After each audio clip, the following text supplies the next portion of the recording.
Hello, I'm Alicia, and I'm going over chapter 12, which is going over sexuality.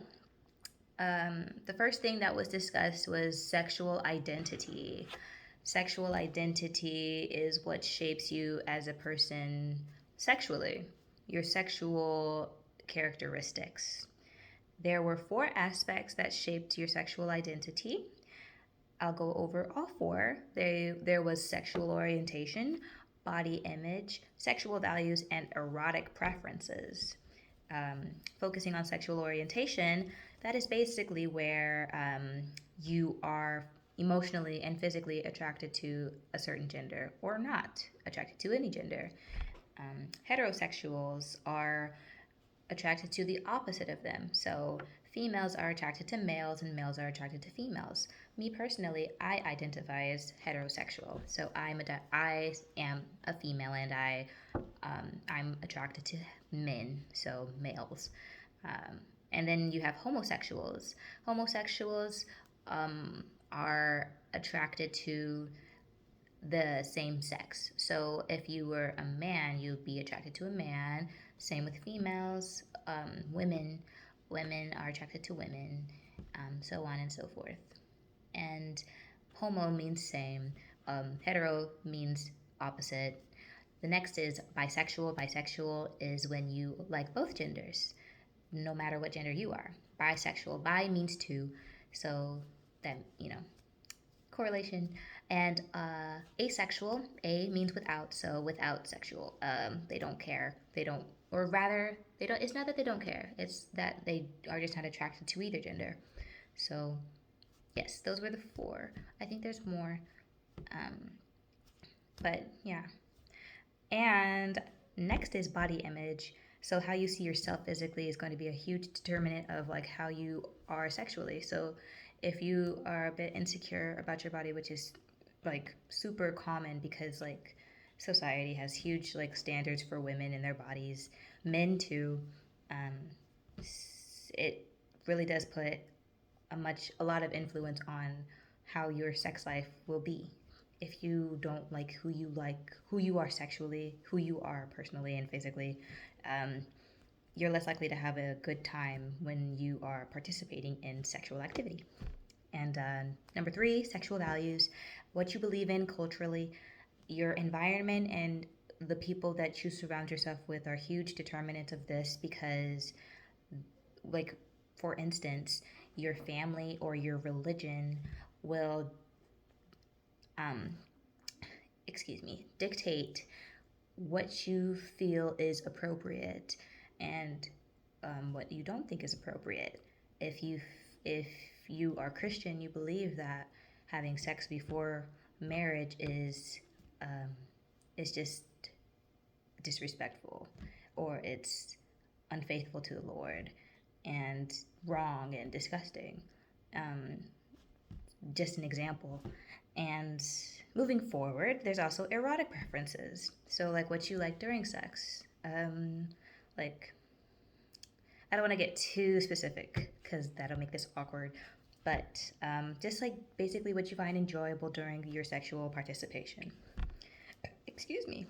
And then the next topic was hormones. And of course, hormones play a huge part in your development as humans. You have your sex glands. They're called gonads. Females and males have them. And hormones, specifically for females, are called estrogen. Estrogen is the principal hormone for females, and they are created in the ovaries, which are only in females. Males don't have this, otherwise, they could reproduce, but they don't, and they can't. Men have, or males have testicles, and those produce the hormone testosterone. That's the principal hormone of men or males. Um, yes, but females do have testosterone, and the testosterone levels are pretty much what determine if you like are man or like woman. Um, if you have high levels, you're likely to be like a man, and if you are like someone with low levels, you you don't, and you have like female parts like vagina. So, um, There was also a bit of discussion about intersex, which is where you have a combination of anatomical features and hormonal features of both genders. They called they It was a old term, but it's like hermaphrodite, androgynous. There's someone that I thought of instantly was Ruby Rose. I don't remember her pronouns or their pronouns, so I'm just going to say they. They have both female and male characteristics.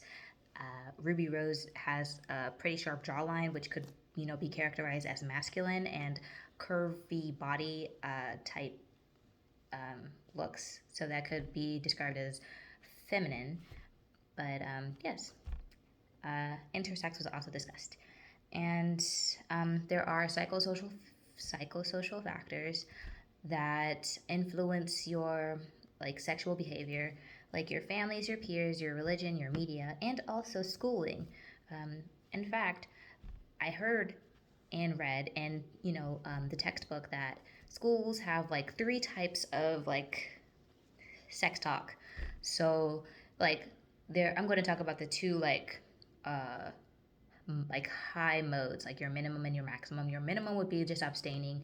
So schools exist, and they like the schools that are talking about um, like just fully abstaining don't really uh, get the results of like low pregnancy rates. They get like high pregnancy rates because the children they're talking to don't understand or don't even know anything about using birth control or condoms or just any protection against diseases. And it's one of the worst methods of teaching. Although you're talking about like not having sex, children and young adults and teenagers are bound to learn more about it through their own experiences, whether the schools want them to or not.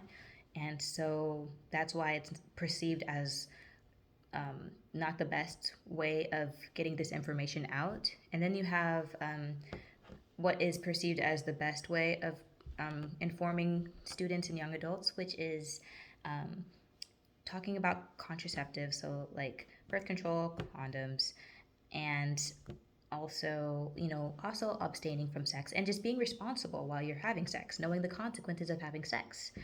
You could get diseases if you don't wear protection. You could be pregnant if by some chance like your condom breaks or you're not using birth control, or you know um, just like different consequences that could happen from participating in sex.